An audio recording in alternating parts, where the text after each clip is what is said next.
আজকে ঐক্যমত্য কমিশনের আলোচনায় সংসদে নারী প্রতিনিধিত্বের বিষয় নিয়ে কথা হয়েছে। আজকে সেই দিন যেই দিন রাতে ঢাকা বিশ্ববিদ্যালয়ের নারী শিক্ষার্থীরা তাদের হলের গেটের তালা ভেঙে রাজপথে এসেছিলেন এবং ফেসিবাদের পতনধ্বনি তাদের স্লোগানে সেদিন ধ্বনিত হয়েছিল। সেই ঘটনাকে আজকে ঐক্যমত্য কমিশনে স্মরণ করা হয়েছে। আমাদের দলের পক্ষ থেকেও সেই সব নারীদের কাছে আমরা কৃতজ্ঞতা প্রকাশ করেছি, সেই সব শিক্ষার্থী এবং শহীদদের প্রতি আমরা কৃতজ্ঞতা জানিয়েছি। একই সাথে যে নারীরা আন্দোলনে এবং সংকটের সময়টাতে আমাদের জাতির জন্য সবথেকে বড় ভূমিকা পালন করেন, যাদের আন্দোলনে যুক্ত হওয়া আমাদের জাতিকে নতুনভাবে মুক্তির পথ দেখায়, সেই নারীরা তারা যেন দেশের নীতি নির্ধারণী জায়গা সংসদে পর্যাপ্ত প্রতিনিধিত্ব নিশ্চিত করতে পারেন, সেই বিষয় নিয়ে আমরা অনেক আগে থেকে আমাদের দলের তরফ থেকে আমাদের অবস্থান ব্যক্ত করেছি। সংবিধান সংস্কার কমিশন, নির্বাচন সংস্কার কমিশন সহ ঐক্যমত্য কমিশনের তরফ থেকে সংসদে নারী আসন বর্তমান 300 আসনের সাথে আরও 100 আসন বর্ধিত করার কথা প্রস্তাব করা হয়েছে। বর্ধিত যে 100 আসন, সেখানে যেন সরাসরি নির্বাচনের মাধ্যমে নারী প্রতিনিধিত্ব সংসদে আসতে পারে, সে ব্যাপারেই জাতীয় নাগরিক পার্টির তরফ থেকে আমরা আমাদের প্রস্তাবনা উত্থাপন করেছি। আজকে ঐক্যমত্য কমিশন নারী প্রতিনিধিত্বের বিষয়ে সংবিধানে বর্তমানে যে 50টি সংরক্ষিত আসনের কথা বলা হয়েছে, সেটাকে বাদ দিয়ে দলগুলোকে বাধ্যতামূলকভাবে তাদের মোট প্রার্থীর 33% 33% নারী ক্যান্ডিডেট দেওয়ার ব্যাপারে তারা প্রস্তাবনা রেখেছেন। কিন্তু ঐক্যমত্য কমিশনের দলগুলোর তরফ থেকে এই প্রস্তাবের পক্ষে পজিটিভ রেসপন্স ছিল না। সে কারণে আমাদের তরফ থেকে আমরা সংসদে নারী প্রতিনিধিত্ব নিশ্চিত করবার জন্য আমরা একটি মিক্সড পদ্ধতির কথাও আজকে বলেছি, এফপিটিপি এবং টপ আপ পদ্ধতির কথা, যেটা নিয়ে আমরা আরও বিস্তারিত আলোচনা পরবর্তী দিনে করব। কিন্তু আমরা নীতিগতভাবে মনে করি যে সংসদে আইন প্রণয়নের ক্ষেত্রে, সংসদে প্রতিনিধিত্ব করার ক্ষেত্রে নারীদের অংশগ্রহণ সেটা নিশ্চিত করতে হবে।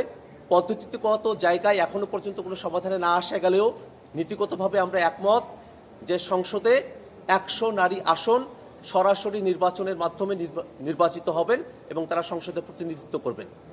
দ্বিতীয় যে বিষয়টি নিয়ে আজকে আলাপ আলোচনা হয়েছে, সেটা সংসদের উচ্চকক্ষ। সংসদের উচ্চকক্ষের ব্যাপারে ঐক্যমত্য কমিশনে উপস্থিত অধিকাংশ দল তারা সকলে একটি কার্যকর উচ্চকক্ষের ব্যাপারে তাদের মতামত জানিয়েছেন। উচ্চকক্ষ কিভাবে গঠিত হবে সে ব্যাপারে দুটি ফর্মুলার কথা বলা হয়েছে। প্রথম দিকে একটি হলো মোট ভোটের আনুপাতিক হারে, অর্থাৎ পিএর সিস্টেমে উচ্চকক্ষের প্রতিনিধিত্ব ঠিক হবে, এবং আরেকটি হলো নিম্নকক্ষের যে আসন বিন্যাস আছে সেই অনুযায়ী উচ্চকক্ষে আসন বিন্যস্ত হবে। এর বাইরে গিয়ে কমিশন আজকে একটি তৃতীয় প্রস্তাবের কথা বলেছিল, যে 64টি জেলা এবং 12টি সিটি কর্পোরেশন এরিয়াকে আলাদা কনস্টিটিউয়েন্সি ধরে সেখানে নির্বাচনের মধ্য দিয়ে 76 জন প্রতিনিধি তারা উচ্চকক্ষে প্রতিনিধিত্ব করবেন। কিন্তু ঐক্যমত্য কমিশনের তরফ থেকে নতুন যে প্রস্তাব করা হয়েছে, জেলা এবং মহানগরকে নিয়ে কনস্টিটিউয়েন্সি করে উচ্চকক্ষ, সে প্রস্তাবের ব্যাপারে ঐক্যমত্য কমিশনে উপস্থিত দলগুলোর তরফ থেকে ইতিবাচক কোনো সাড়া পাওয়া যায়নি। বরং আমরা যেটা খেয়াল করে দেখেছি যে উচ্চকক্ষ কিভাবে গঠিত হবে এই প্রশ্নকে প্রধানতম করে উচ্চকক্ষের প্রয়োজনীয়তার জায়গাগুলোকে নড়েবড়ে করে দেওয়ার একটা প্রচেষ্টা এখানে লক্ষ্য করা গেছে। আমরা দেখেছি এখানে অধিকাংশ দল ভোটের অনুপাতে পিআর সিস্টেমে উচ্চকক্ষে প্রতিনিধিত্ব নির্বাচিত হবেন সে ব্যাপারে যখন একমত, এটি কার্যকর উচ্চকক্ষ হবে, যে উচ্চকক্ষ 2/3 মেজরিটিতে সেখানে সংবিধান সংশোধনের বিষয় পাশ হতে হবে, এই আলাপ আলোচনাগুলোকে কিভাবে যেন একটা দুর্বল উচ্চকক্ষের দিকে ঠেলে দিয়ে, যাতে যে দলগুলো উচ্চকক্ষ চেয়েছে তারা যেন উচ্চকক্ষ আর প্রত্যাশা না করে, সেরকম একটা জায়গায় আমাদেরকে নিয়ে যাওয়ার চেষ্টা করা হচ্ছে। আমরা মনে করি উচ্চকক্ষের ব্যাপারে খুবই সুনির্দিষ্ট প্রস্তাবনা, যার মধ্য দিয়ে কোনো একক দলের আধিপত্যের জায়গাটি উচ্চকক্ষে থাকবে না, এবং ন্যূনত যে দলটি 1% ভোটও পেয়েছেন তাদেরও একজন প্রতিনিধি উচ্চকক্ষে পারবেন। একই সাথে বহু দলের প্রতিনিধিত্বের সম্মিলনে একটি উচ্চকক্ষ গঠিত হবে, যেটা ক্ষমতার ক্ষেত্রে আইন প্রণয়ন, সংবিধান সংশোধনের মতো বিষয়গুলোতে চেক অ্যান্ড ব্যালেন্সের মতো গুরুত্বপূর্ণ ভূমিকা পালন করবে। এছাড়াও আমরা যে নিয়োগ কমিটিগুলোর কথা বলেছি, যেটাকে পূর্বে এনসিসি বলা হতো, সে জায়গাতেও উচ্চকক্ষের প্রতিনিধিরা থাকবেন। এই গোটা আলোচনাকে নাই করে দেওয়ার একটা প্রবণতা আমরা খেয়াল করেছি। সে জায়গায় আমাদের স্পষ্ট প্রস্তাবনা হলো উচ্চকক্ষ অবশ্যই বাস্তবায়ন করতে হবে এবং একটি কার্যকর উচ্চকক্ষ বাস্তবায়নের জন্য উচ্চকক্ষে পিআর পদ্ধতিতে প্রতিনিধিত্ব ঠিক করার বিধান অবশ্যই আমাদেরকে একমত হতে হবে। যারা এই বিষয়গুলোতে একমত হতে চান না, তারা আসলে পূর্বেকার যে সিস্টেম সেটাকেই তারা সামনের দিকে কন্টিনিউ করে নিয়ে যেতে চান। নিম্নকক্ষে যত শতাংশ তাদের প্রার্থী রয়েছেন, উচ্চকক্ষে যদি তত শতাংশ প্রার্থী তারা প্রত্যাশা করেন, তাহলে এর মধ্য দিয়ে নিম্নকক্ষের একটা রেপ্লিকা উচ্চকক্ষ হবে, সেটা আলাদা কোনো মেসেজ আমাদের কাছে ক্যারি করবে না। এই অকার্যকর উচ্চকক্ষের প্রস্তাবনা দিয়ে উচ্চকক্ষকে বাতিল করার যে চিন্তা করা হয়েছে, আমরা সেটার বিরোধিতা করছি। একই সাথে আমরা মনে করি উচ্চকক্ষ প্রয়োজন আছে। উচ্চকক্ষের ক্ষমতা এবং কার্যবিধি নিয়ে সামনে আরও বিস্তারিত আমাদের আলোচনা করতে হবে এবং নির্বাচন করতে হবে। ধন্যবাদ।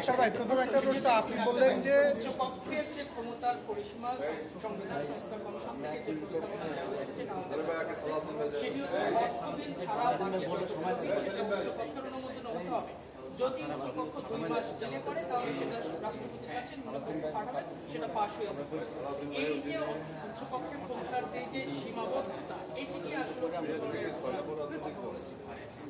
আজকে উচ্চকক্ষের কার্যাবলী সম্পর্কে সেখানে অর্থ বিল ব্যতিরেকে অন্যান্য বিলগুলোর কথা সেখানে বলা হয়েছে, কিন্তু সংবিধান সংশোধনের যে বিল, সেটাকে একটা আলাদা এজেন্ডা হিসেবে রেখেছে ঐক্যমত্য কমিশন। এই কারণে আজকে সংবিধান সংশোধনের ক্ষেত্রে উচ্চকক্ষের ভূমিকার বিষয়টা কী হবে সেটা আলোচিত হয়নি। আমাদের তরফ থেকে আমরা কমিশনের কাছে প্রস্তাব রেখেছি, সংবিধান সংশোধন করতে হলে নিম্নকক্ষ উচ্চকক্ষ 2/3 মেজরিটি প্রয়োজন হবে এবং বিশেষ বিশেষ কিছু আর্টিকেলের ক্ষেত্রে গণভোটে সেটাকে পাশ হতে হবে। এটা আমাদের তরফ থেকে প্রস্তাবনা করা হয়েছে। উচ্চকক্ষের এনসিসিতে তাদের ভূমিকার কথা বলা হয়েছে, উচ্চকক্ষের স্পিকার, ডেপুটি স্পিকার সহকারে আরও অনেকের সেখানে যুক্ত থাকার প্রণালীর কথা বলা হয়েছে, যেগুলো নিয়ে সামনের দিনে আমরা আরো বিস্তারিত কথা বলবো। আচ্ছা ভাই, আপনারা বললেন যে উচ্চকক্ষকে দুর্বল করার একটা প্রক্রিয়া মানে আপনারা দেখছেন, তাহলে এটা স্পেসিফিক করে বলেন যে এটা কি কমিশনের পক্ষ থেকে আপনাদেরকে মানে উচ্চকক্ষকে দুর্বল করার ব্যাপার না রাজনৈতিক দলগুলো? আরেকটা প্রশ্ন হচ্ছে, কমিশন নারী আসন সংখ্যা বললো যে 33%-এর কথা, আপনাদের দল থেকে স্পেসিফিক কত পার্সেন্টের কথা বলা হয়েছে, 10 থেকে 15 বা এরকম কোনো স্পেসিফিক, এটা একটু বিস্তারিত বলুন। নারী আসনের ক্ষেত্রে আমরা সরাসরি 100 আসনেই নির্বাচন চেয়েছি, কিন্তু যেহেতু পদ্ধতিগত জায়গায় ঘূর্ণায়মান হবে নাকি 3টি আসন মিলে একটি আসন হবে, এই সিদ্ধান্তে এখনো পর্যন্ত কনক্রিটলি পৌঁছানো সম্ভবপর হয় নাই। সেক্ষেত্রে আমরা আজকে কমিশন যে প্রস্তাবনা দিয়েছে, সে প্রস্তাবনার সঙ্গে সাপ্লিমেন্টারি হিসেবে সংরক্ষিতভাবে দলগুলোকে অন্তত 15% নারী প্রার্থী দেওয়ার বাধ্যবাধকতার কথা বলেছি।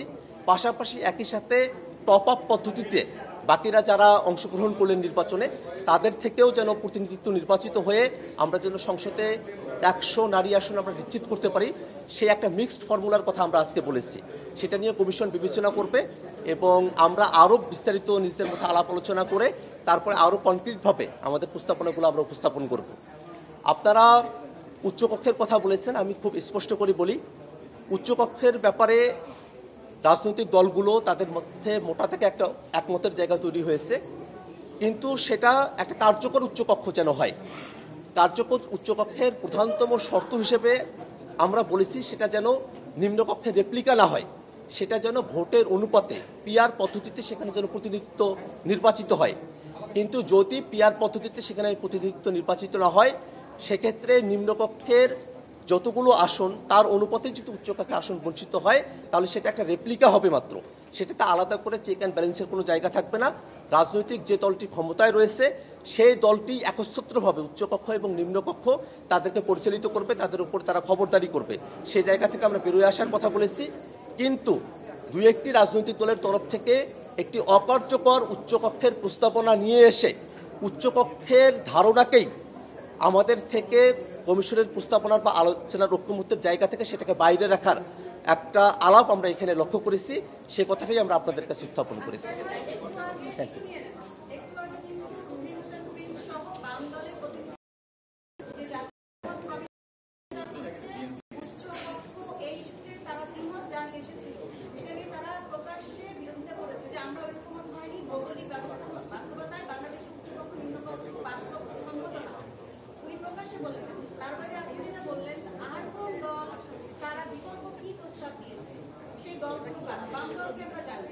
আচ্ছা, খুব সম্ভবত আপনার প্রশ্ন ঐক্যমত্য কমিশনার যারা আছেন তাদের সঙ্গে রিলেটেড হবে।